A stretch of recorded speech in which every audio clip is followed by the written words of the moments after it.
Salut à toutes et à tous, ici Antoplémo. Aujourd'hui, on se retrouve pour l'unboxing de la très grande villa Playmobil 70 205.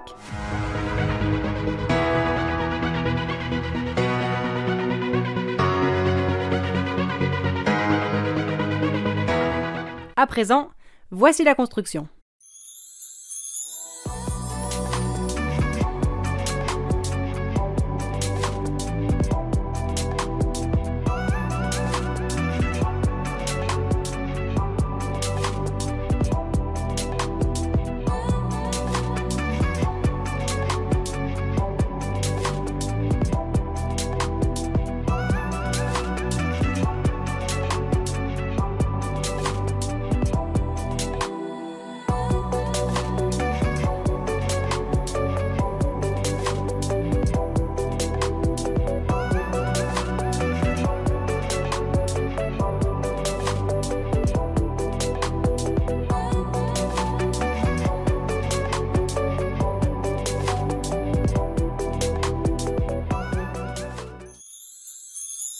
Comme vous l'avez vu, la construction était assez longue, mais quand on aime, on ne compte pas. Regardons à présent nos deux personnages. Il s'agit d'un couple qui vient d'emménager dans cette maison pour l'arrivée d'un grand événement. Comme vous le voyez, la jeune femme attend un enfant. Côté accessoires, peu de choses puisque Playmobil compte sur nous pour acheter toutes les boîtes de la gamme faites pour compléter cette maison. Il y a donc une table, deux chaises assez élégantes, un éclairage lampadaire, un diable pour transporter nos 3 cartons en carton justement, un panier, une caisse à outils, une poupée pour le futur bébé, des couverts et des aliments. Et pour finir, des lettres, un livre et quelques oiseaux. Concentrons-nous enfin sur cette très grande maison, car si j'ai quelque chose à dire en la construisant, c'est qu'elle est grande. En effet, comparée à la taille d'un Playmobil, la hauteur sous plafond est vraiment impressionnante. Je trouve l'harmonie des couleurs très réussie avec ce bleu pastel et ce rouge bordeaux. Donc c'est une maison qui joue sur l'asymétrie et les perspectives pour donner un résultat tout à fait réussi. Je n'avais jamais acheté de maison dollhouse jusqu'à ce jour car je les avais toujours trouvées trop maison de poupée ou trop roses, carrées. En particulier la précédente avec les murs roses, mais celle-ci a justement innové et c'est ça que je trouve réussi. Trêve de bavardage et commençons la visite. Nous voici sur le parvis où l'on peut remarquer une sonnette aux effets sonores qui fonctionnent grâce aux petits boutons. À gauche, une très belle plante grimpante. Au-dessus de la porte, il y a un beau motif de rose placé en dessous d'une marquise qui ajoute beaucoup de réalisme.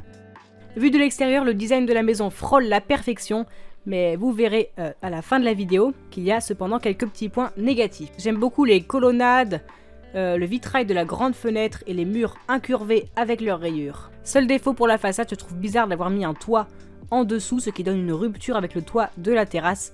J'aurais personnellement mis une descente de toit plus harmonieuse qu'un mur cassant à la verticale. Ajoutons aussi qu'un petit balcon n'aurait pas été de trop. Entrons dans la maison où l'on découvre un large hall.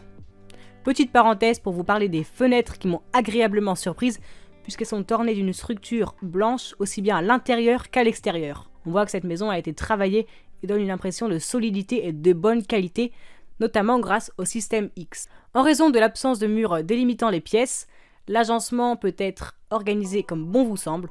On a donc 2 potentielles pièces au rez-de-chaussée, en plus du hall. J'ai choisi de suivre le modèle promu par Playmobil en mettant le salon à droite et la cuisine à gauche avec des meubles qui proviennent de ma collection personnelle. Montons à l'étage avec l'escalier qui, comme toujours, est à l'extérieur. Ici on trouve 3 pièces, la chambre parentale, ma préférée, un petit palier et enfin la salle de bain. Au dernier étage, on a 2 pièces plus la terrasse. J'ai ici mis une chambre et un palier. La terrasse est assez grande et agréable et nous offre une belle vue, de quoi trinquer à l'apéro. À présent, maintenant que la visite est terminée, j'en profite pour vous parler de la fiche des autocollants pour ajouter de la déco dans la maison. Personnellement, je n'y accroche pas vraiment, hormis 2 ou 3 tableaux, le reste, et surtout les plantes grimpantes, manque de réalisme. Au niveau des points négatifs, tout d'abord, le toit et les murs ne continuent pas jusqu'au bout de la plaque de sol, donc ça fait un peu bizarre. Il manque un petit balcon sur la fenêtre centrale, je trouve que ça aurait fait vraiment très joli.